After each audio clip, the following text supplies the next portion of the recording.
Good morning, dear hearts. We are on lesson 13, and please subscribe. Today's lesson is A Meaningless World Engenders Fear. Now, this idea of meaning. What has meaning? What is meaningful? What is meaningless? It's been with us since day one because our very first lesson was that nothing I see out this window, on this street, in this room means anything. And yet, our great quest is to find a meaning. This lesson tells us today's idea is really another form of our preceding lesson, which is I am upset because I see a meaningless world, and a meaningless world would engender fear. But it tells us that actually a meaningless world is actually impossible. Nothing exists without meaning. That does not mean that we might think that in the next line, the line in the second paragraph says, recognition of meaninglessness arouses intense anxiety in all the separated ones. The separated ones are those who do not believe that they are a part of God and rather think they are apart from God. If we feel that we are out here on our own and are like a little wave in the ocean being tossed and turned, we definitely could feel alone and afraid. And then we look at this world and we say, what is the meaning of anything? The search for meaning, the search for the meaning of existence, the search for God is a theme that we find in great literature and also in spiritual paths. The quest that the Buddha went on to find God, to find meaning of existence. The dark night of the soul, as it's written about, is all about going on a quest to overcome obstacles and hardships and challenges to truly find, why am I here? Who am I? All of that is started from the idea that nothing means anything. But a meaningless world, something that exists without meaning, is actually impossible.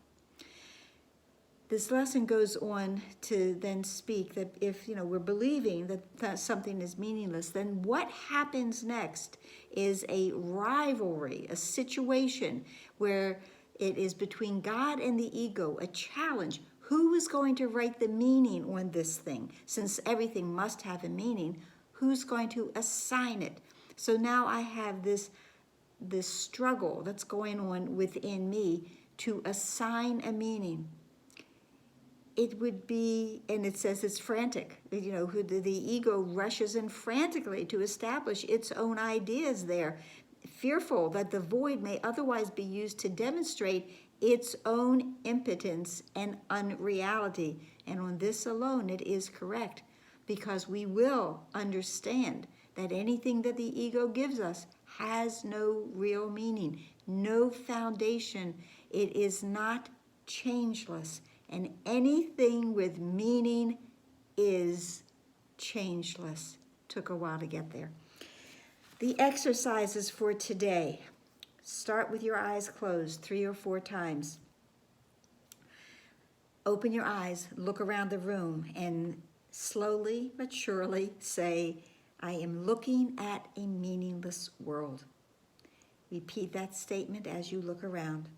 Now, here's the real challenge, perhaps.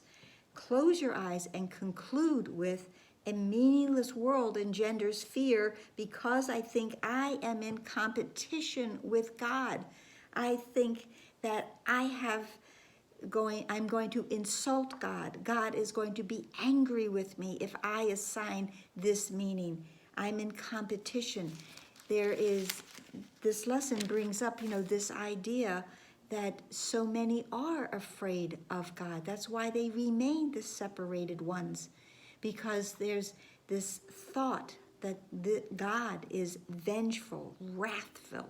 He's our enemy. He is not our friend. And the lesson says, you are not expected to believe this statement at this point and will probably dismiss it as preposterous.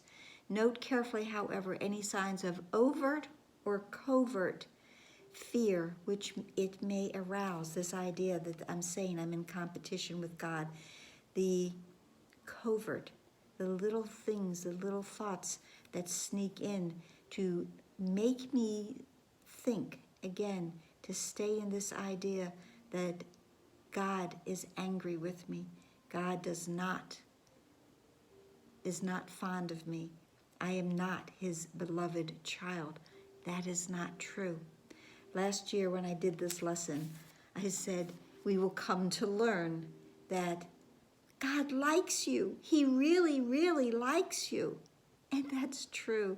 Not only are we beloved of our Father, our spiritual parent, our celestial parent, but we are liked by him. He is very well pleased with us. This course teaches that the perception of fear will promote the projection of fear, and this will become the foundation of this world. The separated ones usually wake up each day and subconsciously wonder, what will I be afraid of today? That first thought each morning will become a self-fulfilling experience. If we are believing that this world is meaningless, if we continue to believe we are separated and not beloved of our Father, our celestial parent, this course will change and shift all of those thoughts into loving ones and above all, true ones. So that's it for today. I hope this helped. Please like, please share, please subscribe, please comment, please pray for what we have and have not recognized. Today, let us recognize that we are loved and liked by God. Namaste.